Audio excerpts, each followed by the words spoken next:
ವಿದ್ಯಾರ್ಥಿಗಳೇ, KCET ಅಂದರೆ Karnataka common entrance test. ಈ ಒಂದು ಪರೀಕ್ಷೆಯನ್ನು ಬರೆದಿರ್ತಕ್ಕಂಥ ವಿದ್ಯಾರ್ಥಿಗಳು ತಮ್ಮ ಒಂದು ಫಲಿತಾಂಶವನ್ನು ನೋಡುವುದು ಹೇಗೆ ಅಂತ ಭಾಳಷ್ಟು ವಿದ್ಯಾರ್ಥಿಗಳು ಪ್ರಶ್ನೆ ಕೇಳ್ತಾ ಇದ್ದಾರೆ. ಆ ಕುರಿತು ನಿಮಗೆ ತಿಳಿಸ್ಕೊಡ್ತಾ ಇದ್ದೀನಿ, ಬನ್ನಿ.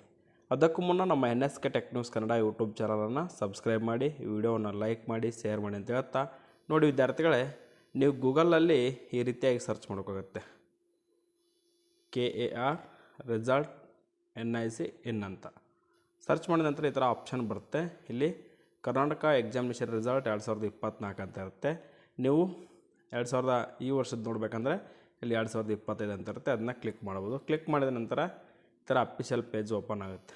ಓಪನ್ ಆದಾಗ ಇಲ್ಲಿ ಸ್ಕ್ರೋಲ್ ಅಪ್ ಮಾಡ್ತಾ ಬನ್ನಿ. ಇಲ್ಲಿದೆ ನೋಡಿ ವಿದ್ಯಾರ್ಥಿಗಳೇ, ಕರ್ನಾಟಕ ಪರೀಕ್ಷಾ ಪ್ರಾಧಿಕಾರದ ಮೂಲಕ ನಿಮ್ಮ ಒಂದು CET ಪರೀಕ್ಷೆಯನ್ನು ನಡೆಸ್ತಕ್ಕಂಥದ್ದು. ಆ ಒಂದು ಕರ್ನಾಟಕ ಪರೀಕ್ಷಾ ಪ್ರಾಧಿಕಾರದ ಮೂಲಕ ನಿಮ್ಮ ರಿಸಲ್ಟು ಇಲ್ಲಿ ಅನೌನ್ಸ್ಡ್ ಆಗಿರ್ತಕ್ಕಂಥದ್ದು. ನೋಡಿ ವಿದ್ಯಾರ್ಥಿಗಳೇ, CET ಪರೀಕ್ಷೆ ಫಲಿತಾಂಶ ಪ್ರಕಟಣೆ. CET examination result announced on June 1, 2024 ಈ ರಿಸಲ್ಟ್ ಪ್ರಕಟ ಆಗಿರ್ತಕ್ಕಂಥ. ಇದ್ರ ಮೇಲೆ ಕ್ಲಿಕ್ ಮಾಡಿ. ಕ್ಲಿಕ್ ಮಾಡಿದ ನಂತರ ಈ ಥರ ಪೇಜ್ ಓಪನ್ ಆಗುತ್ತೆ. ಇಲ್ಲೇ ನಿಮ್ಮ ಒಂದು ರಿಜಿಸ್ಟ್ರೇಷನ್ ನಂಬರನ್ನು ಎಂಟ್ರಿ ಮಾಡಬೇಕು. ಎಂಟ್ರಿ ಮಾಡಿ ತದನಂತರ ನಿಮ್ಮ ಒಂದು ನೇಮ್ನ ಫಸ್ಟ್ 4 ಕ್ಯಾರೆಕ್ಟರ್, ಅಂದರೆ ಉದಾಹರಣೆಗೆ ಇಲ್ಲೊಂದು ಎಕ್ಸಾಂಪಲ್ ಕೊಟ್ಟಿದ್ದಾರೆ ನೋಡಿ. ಎಕ್ಸಾಂಪಲ್ CS ಲಹರಿ ಅಂತ ವಿದ್ಯಾರ್ಥಿ ಹೆಸರು, ಆಗ CSLA ಅಂತ ಎಂಟ್ರ್ ಮಾಡಬೇಕು.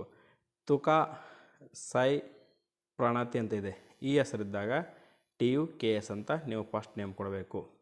ಈ ರೀತಿಯಾಗಿ ನಿಮ್ಮ ಒಂದು ಫಸ್ಟ್ ನೇಮ್ ಕೊಟ್ಟು ಸಬ್ಮಿಟ್ ಕೊಟ್ಟರೆ ಸಾಕು, ನಿಮ್ಮ ಒಂದು ರಿಸಲ್ಟನ್ನು ಸುಲಭವಾಗಿ ನೋಡ್ಬೋದು ವಿದ್ಯಾರ್ಥಿಗಳೇ. ನೋಡಿ ವಿದ್ಯಾರ್ಥಿಗಳೇ, ಈ ವರ್ಷದ ಫಲಿತಾಂಶ ಪ್ರಕಟವಾದ ನಂತರ ನಾನು ವಿಡಿಯೋ ಮಾಡಿ ಅಪ್ಲೋಡ್ ಮಾಡ್ತೀನಿ. ತಕ್ಷಣ ನೀವು ರಿಸಲ್ಟ್ ನೋಡಬೇಕಾಗುತ್ತೆ.